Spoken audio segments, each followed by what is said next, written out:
They're exactly the same techniques. So things like intent, concentration, meditation, those words were all available in hieroglyphs.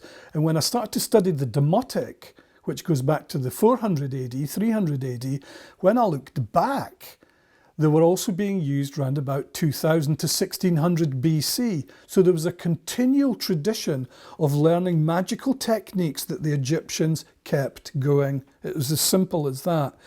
By analysing their techniques, their prayers, their rituals, what they did, how they were taught, the methodology, taking imagery, iconography, and learning it through focused meditation and intent and the will, in hieroglyphics, the ab, almost like the heart, which is an ib, using these things to focus and concentrating on, they could activate these as they passed down into the night side, activating these protective symbols on board a boat as you yourself move through, your mind soul itself moves through the night side, down through the tunnels or through the gates with the serpents, with everything that guards them, the various entities, whereby you join with your physical body, which at this point is sleeping or is stilled, and your mind soul interact with the body, therefore giving you the energy every day to get up in the east and rise up and do it all again. That was basically the system that was taught. And the interesting thing about the system in Egypt was the students who eventually made their way into At-Keki, the Chamber of Darkness, had to make it into the Shetet, which is the beyond. After they'd done that, they were actually tested by the Sonyu or Sonyut. They were tested by the Master Magician, Seer, Healer. And it was quite a rigorous test. Eventually, if you passed, you became a Sonyu after years of study, years of learning hieroglyphs, learning to study the iconography and everything that abounds, and being prepared to enter At-Keki, the Chamber of Darkness. You can almost hear it, the Chamber of Darkness, the subconscious, the dream cells of the night side, the tunnels, whereby all of us visit every night. It had both ancient implications and also both modern practices as well, which could be utilised. Some of it is dangerous because you're scrying, you're mishmashing up with your subconscious ideas, but you need to be trained to enter it, and that's what the second book was about, the training of the young Merek, the seeker of wisdom, who sought to be taught how to become Sonyu or Sonyut, the Master Magician.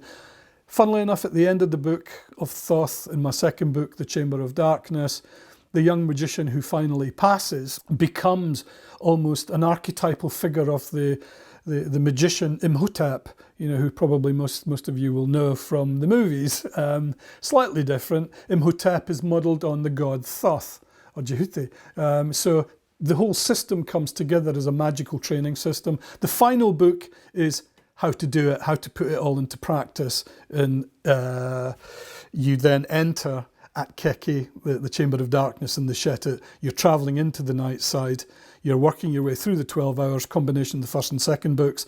You're learning to use the magical techniques. And finally, if you're lucky, you can then interact with your ancestral memories, very similar to most magical traditions. And you can also then interact in such a way which will produce for you sir in hieroglyphics, which is prophecy.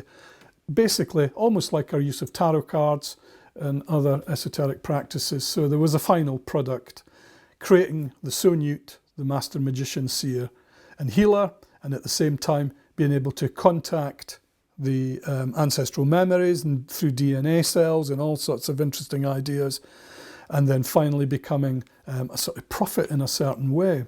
So it's a complicated system, but well worth engaging in. It does take a bit of time, but trust me, it's well worth engaging. I would go through the books in order, the trilogy in order, so I'd start with The Flesh of Ra. Basically, as I said in that book, it's introducing you to the map of the night side, so you're well aware what you're actually going to see. But you can go through them, partly because what I've done is translated the hieroglyphs. I always give you the hieroglyphs, I give you the transliteration, how to pronounce it, and I give you an English translation, a New English translation of the hieroglyphs. So you get the full map explained to you with all the bits and pieces in detail, so you're ready to then engage in the second book, and almost like your own teacher now, you're starting to teach yourself some of the techniques that are going to be used to become Sonyu, the Master Magician, Seer and Healer.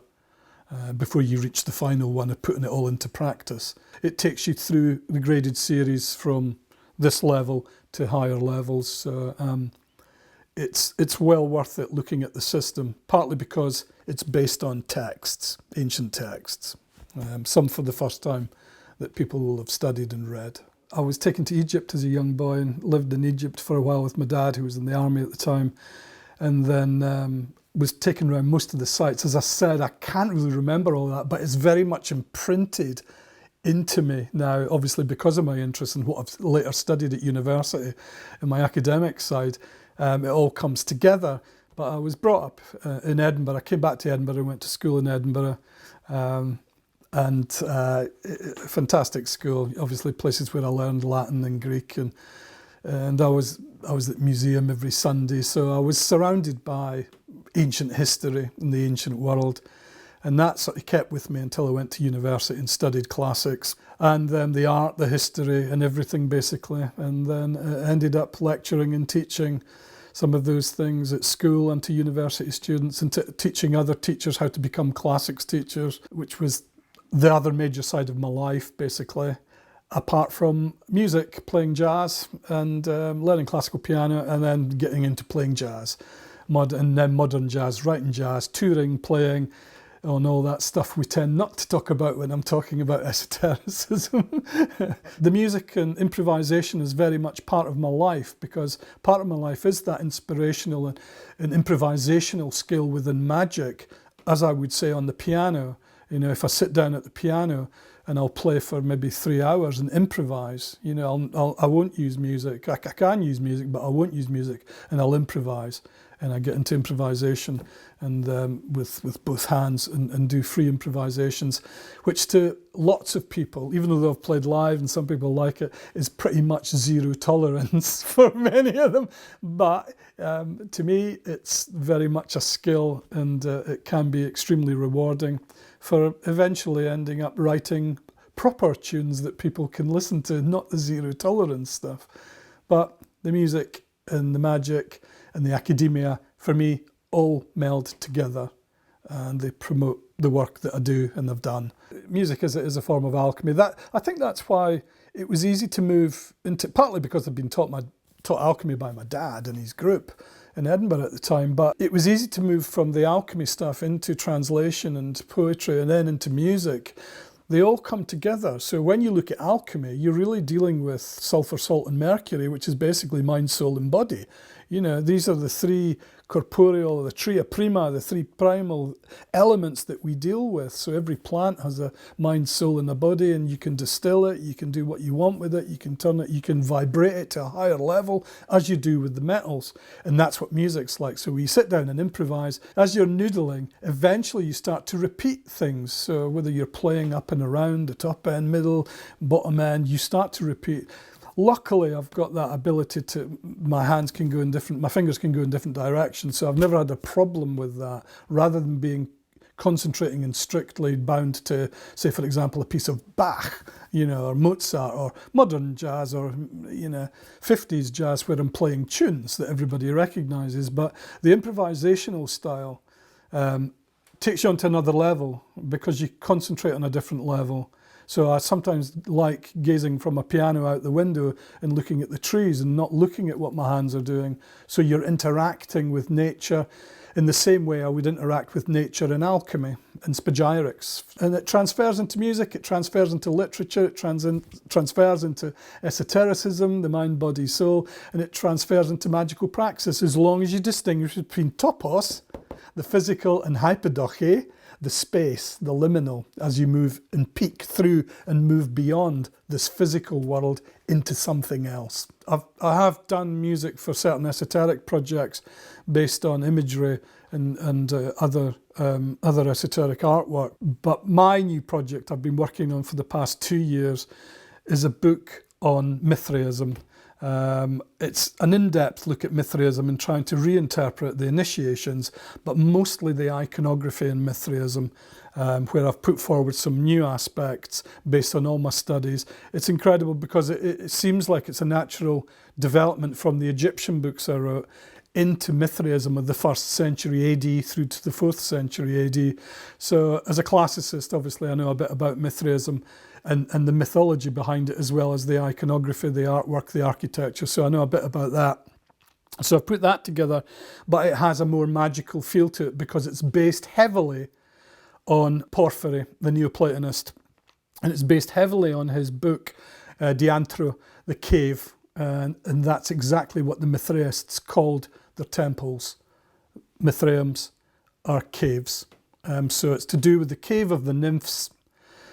I don't want to give too much away, but it should be an interesting read, and it has lots of philosophy, lots of magic, lots of ideas, lots of ancient history. There's lots of pictures will be in it, imagery in it, and there's lots of arguments about the art and the iconography. And there's also the grade system, the Mithraic grade system, which is well known amongst modern Freemasonry.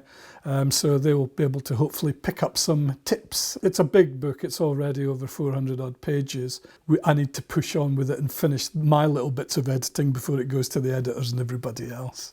So that's my next plan. The plan after that is to go back to the Egyptian materials and analyse the Book of Two Ways, which are the coffin texts, which I've studied, mostly focusing on two from the British Museum, which I'll be discussing in detail. But I'm looking this time, which scholars don't really look at, I'll be looking at the magic behind the Book of Two Ways and the actual magical practices and the beliefs that the Egyptians had on the coffin text.